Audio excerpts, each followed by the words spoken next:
Robert Plant once stood on top of the rock world. With Led Zeppelin, he wasn't just a singer, he was a voice that defined an entire generation. The band sold out arenas, broke records, and redefined what it meant to be a rock star. But while the world saw glory, behind the stage things were changing. Fame, pressure, and personal tragedy began to pull them apart. Plant has often looked back at those days with mixed feelings. To him, Zeppelin wasn't only about music, it was about friendship and a bond that could never be replaced. But once cracks appeared, the dream slowly began to collapse. By the mid-70s, Led Zeppelin wasn't just a rock band, they were a movement. Every album topped the charts, every concert felt like a cultural event. But that kind of pressure takes a toll. Plant admitted years later that the success became a heavy burden.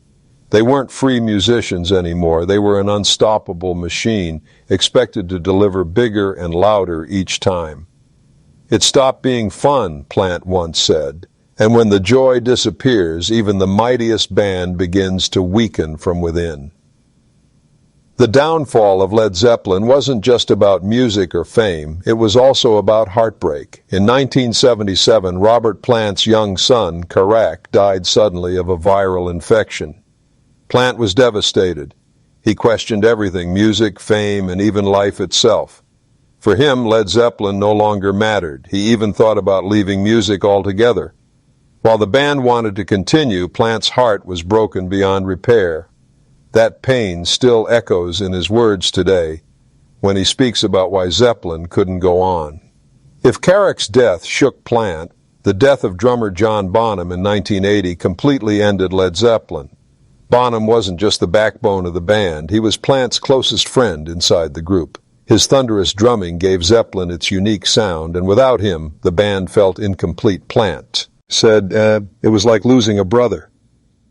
For him, carrying on without Bonham wasn't just impossible, it felt wrong, and that's why Zeppelin announced they would never perform again. Over the years, fans begged Led Zeppelin to reunite. Offers of millions of dollars came pouring in. Plant was asked countless times if he would perform with Jimmy Page and John Paul Jones again, but he always gave the same answer, no.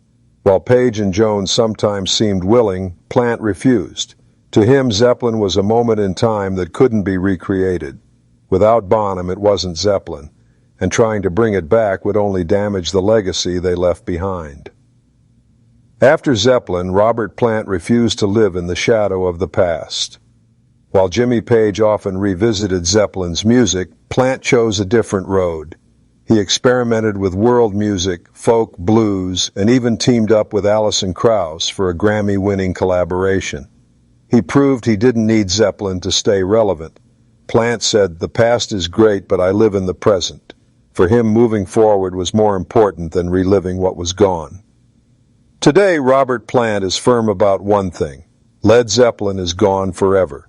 Not because he doesn't love the music, but because he respects what it stood for. Zeppelin was about chemistry, about four men creating something magical. Without Bonham, that magic is gone. Plant believes trying to bring it back would be dishonest. He honors Zeppelin not by repeating the past, but by letting it live in history. And that's why, no matter how much fans beg, Led Zeppelin will never perform again.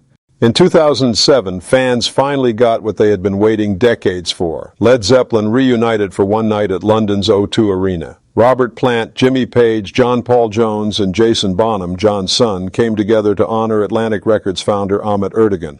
The show was electric. Critics called it one of the greatest comeback concerts of all time. Fans believed this was the start of a new Zeppelin era. But after the lights went out, Plant made his position clear. It was a one-time event, nothing more. He refused to extend it into a tour, even as Page and Jones wanted to continue. Plant explained that the magic worked for one night, but trying to stretch it would only weaken the meaning. For him, Zeppelin's story ended in 1980, and nothing could change that. The O2 reunion revealed a deep divide between Page and Plant. Page wanted to keep the Zeppelin flame alive. He prepared rehearsals, new ideas, and even hinted at recording fresh material.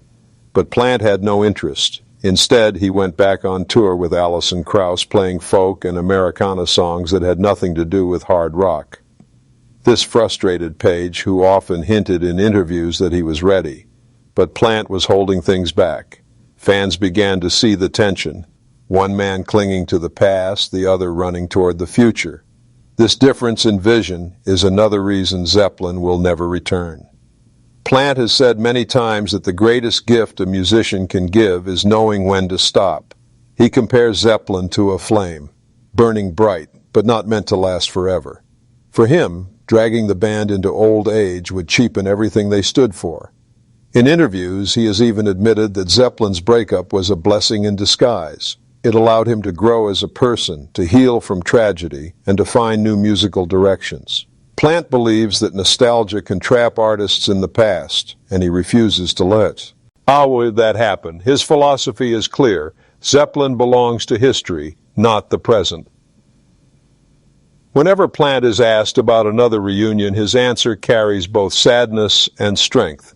He acknowledges the love fans still have for Zeppelin, but he reminds them that it wasn't just about the songs, it was about the people who created them. And without Bonham, the circle is broken. He once said, "You can't go back. It's not there anymore." For Plant, honoring Led Zeppelin means preserving its legacy, not rewriting it. The band ended at the height of its power, leaving behind a perfect myth.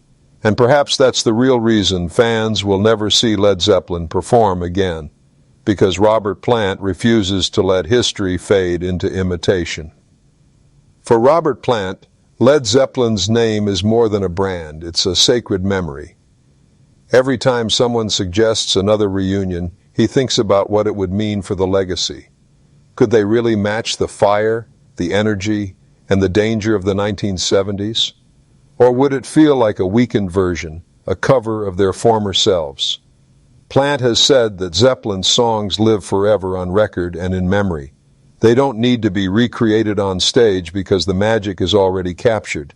To him, protecting that legacy is more important than giving in to the demands of fans or the lure of money. And that's a heavy responsibility, one that he has chosen to carry alone. In the end, Robert Plant sees Zeppelin not as a broken band, but as a completed story, a story of youth, ambition, triumph, tragedy, and music that still inspires generations. While Jimmy Page may still long for another chance, Plant's decision is final. There will be no more Led Zeppelin. He believes the band ended exactly as it should, with its legend untouchable. Today, Plant continues to sing, but he sings on his own terms. He carries the spirit of Zeppelin in his voice, but he will never try to or recreate what is gone. For him, the circle is closed, and that's why Led Zeppelin will never perform again.